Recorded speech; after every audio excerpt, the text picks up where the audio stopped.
Brought to you by TechnoSpark 20 series smartphones.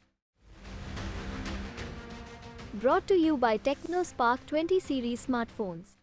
नमस्कार, मैं राजू कुमार झा और देश किसका की वीआईपी सीट पर आज बात करेंगे उत्तर प्रदेश के लखीमपुर खीरी सीट की। इस सीट पर बीजेपी से केंद्रीय राज्य मंत्री विजय मिश्रा टेनी मैदान में हैं। लगातार 2 बार जीतकर केंद्र में मंत्री बनने के बाद अजय मिश्रा टेनी की निगाहें जीत के हैट्रिक पर है।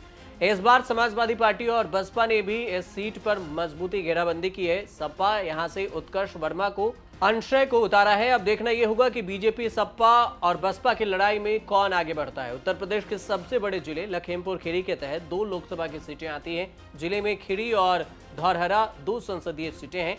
खीरी संसदीय सीट से केंद्रीय गृह मंत्री अजय मिश्रा टेनी सांसद हैं, जबकि धौरहरा सीट से वर्मा सांसद हैं।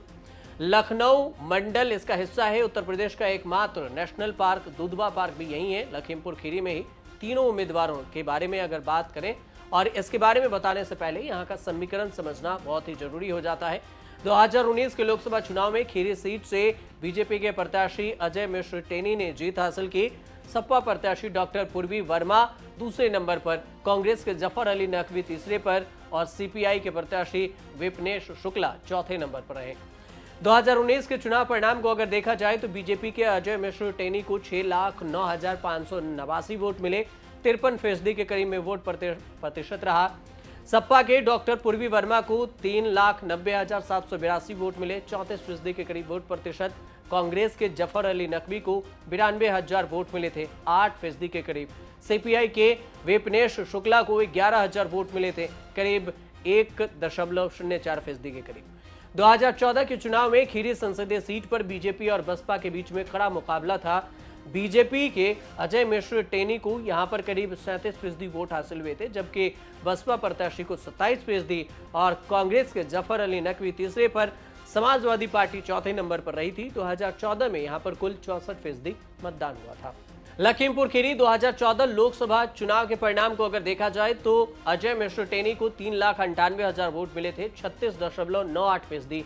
बीएसपी के अरविंद गिरी को 2,88,000, 26% के करीब। कांग्रेस के जफर अली नकवी को 1,83,000 वोट मिले, 17% के करीब में वोट प्रतिशत रहा। घाघरा से गोमती तक लखीमपुर खीरी की जमीन को चूमती है और यूपी का इकलौता नेशनल पार्क दुधवा भी यहीं पर है। पौराणिक रामायण काल से जुड़ती भी है ये धरती और गोला गोकर नार्थ छोटा संज्ञा भी यहाँ पर है। हालांकि पिछले 2.5 साल से ये सीट किसान आंदोलन के दौरान भी कुछ तिकोनिया कांड से चर्चा में है। हालांकि यहाँ से सियासी मिजाज में स्थानीयत्व रहा है। खीरी की जनता ये तय करती है कि यहाँ किसको चुनकर संसद तक पहुंचाती है। अगर नदी की बात करें तो शारदा, घाघरा के अलावे गोमती, सरयू नदी भी यहाँ से गुजरती है। विधानसभा सीटों की अगर बात करें तो लखीमपुर खीरी सीट से 5 विधानसभा की सीटें आती है। पलिया, निघासन, गोला, गोरखनाथ, लखीमपुर और श्रीनगर सीटें हैं यहाँ पर। अब यहाँ के समीकरण की अगर बात की जाए तो 2011 जातीय जनगणना के मुताबिक यहाँ की साक्षरता 50.58% बताई गई। ग्रामीण वोटर 14,97,327 बताए गए, 84% के करीब। शहरी वोटर 2,72,563 बताए गए, जो कि 15% के करीब। 2019 में वोटरों की संख्या 17 लाख के करीब हुआ। खीरी लोकसभा सीट अल्पसंख्यक बहुल इलाका माना जाता है और सबसे ज्यादा यहाँ पर दलित और मुस्लिम आबादी बताई गई है। यहाँ पर जाति और आबादी के हिसाब से अगर इस सीट को देखा जाए तो बौद्ध धर्म के 0.04%, ईसाई धर्म के 0.19%, जैन धर्म के 0.1%, मुस्लिम धर्म के 20.09%, अनुसूचित जाति के 25% आबादी है, अनुसूचित जनजाति के 2%, सिख समुदाय के 2.35% आबादी बताई जाती है। आजादी के बाद 1957 में खीरी में पहला लोकसभा चुनाव हुआ। कांग्रेस से अलग हुए जेबी कृपलानी, जयप्रकाश नारायण भी यहाँ से प्रजा सोशलिस्ट पार्टी बनाई और यहाँ से जीते। 19 सीटें हैं यहाँ पर खीरी सीट पर। हालांकि खीरी कांग्रेस की लहर में भीगने से खुद को लंबे समय तक रोक नहीं सकी। 1962 से 1971 तक कांग्रेस के बाल गोविंद वर्मा हैट्रिक लगाते रहे। 77 में यहाँ पर कांग्रेस विरोधी लहर चढ़ी और सूरत बहादुर शाह को जीत मिली। किस पार्टी से कौन अब तक जीता है? 1997 में खुशवंत राय प्रजा सोशलिस्ट पार्टी से जीते। 1962, 67 और 1971 में बाल गोविंद वर्मा कांग्रेस से और 1977 में सूरत बहादुर जनता पार्टी से, 80 में बाल गोविंद वर्मा कांग्रेस से, 1980 में उपचुनाव हुआ, 1984, 1989 में उषा वर्मा कांग्रेस से जीते 1991 1996 में गेंदन लाल कनौजिया बीजेपी से, 1998 1999 2004 में रवि प्रकाश वर्मा सपा से, 2009 में जफर अली नकवी कांग्रेस से, 2014 2019 में अजय मिश्र टेनी बीजेपी से जीते।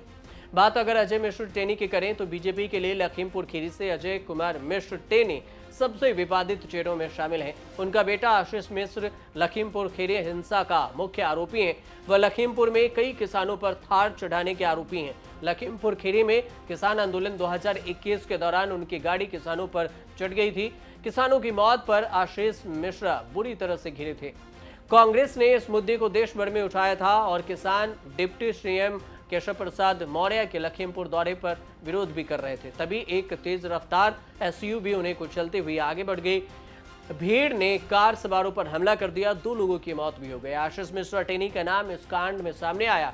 किसान नेता और विपक्ष अजय मिश्रा ने इस्तीफे की एक अरसे से मांग कर रहे हैं, लेकिन बीजेपी ने इस सीट पर दोबारा उन्हें उतार दिया है। विपक्ष के आरोप है कि जांच प्रभावित हो रही है। मोदी कैबिनेट से इन्हें इस्तीफा देना चाहिए, लेकिन ऐसा नहीं हुआ। 2022 के विधानसभा चुनाव में वोट डालने गए और तभी बड़ी संख्या में उन्हें पुलिस सिक्योरिटी जुटानी पड़ी, क्योंकि वहां की भीड़ भी नाराज हो गई। उत्कर्ष वर्मा की अगर बात की जाए तो समाजवादी पार्टी के उत्कर्ष वर्मा को संयुक्त उम्मीदवार बनाया गया है। कुर्मी समाज में अच्छी खासी पकड़ है, साथ में मुस्लिम समुदाय के लोगों में भी उत्कर्ष वर्मा अच्छी खासी पकड़ रखते हैं। लगातार क्षेत्र में भ्रमण कर अपने पक्ष में वोट डालने की अपील कर रहे हैं। तिकोनिया हिंसाकांड का हवाला देते हुए सिख समुदाय के मतदाताओं को भी अपने पक्ष में रिझाने के लिए लगातार उनके साथ बैठक भी कर रहे हैं और दौरा भी कर रहे हैं। अंशय कालरा की अगर बात की जाए तो बसपा से अंशय कालरा को अपना उम्मीदवार बनाया गया है और पंजाबी समाज से आते हैं। पश्चिमी उत्तर प्रदेश में इनका व्यवसाय है। ये भी लोकसभा का अपना पहला चुनाव लड़ रहे हैं। उनकी जनसभा में काफी भीड़ भी देखने को मिलती है। पिछले कुछ समय से बसपा का कैडर वोट खिसक कर बीजेपी में चला गया था और इस बार देखना यह भी होगा कि बसपा के प्रत्याशी अपने परंपरागत वोट को कितना अपने खाते में ले आ पाती है, क्योंकि यहाँ पर त्रिकोणीय मुकाबला देखने को मिलता है। लेकिन क्या कुछ समीकरण बनेगा, ये जब 13 मई को वोट डाले जाएंगे यहाँ पर और 4 जून को जब वोटों की गिनती होगी, तभी यहाँ से पर्दा उठेगा कि यहाँ से कौन जनता किसे जिताकर संसद तक पहुंचाती है। फिलहाल आप देखते रहिए न्यूज़ तक।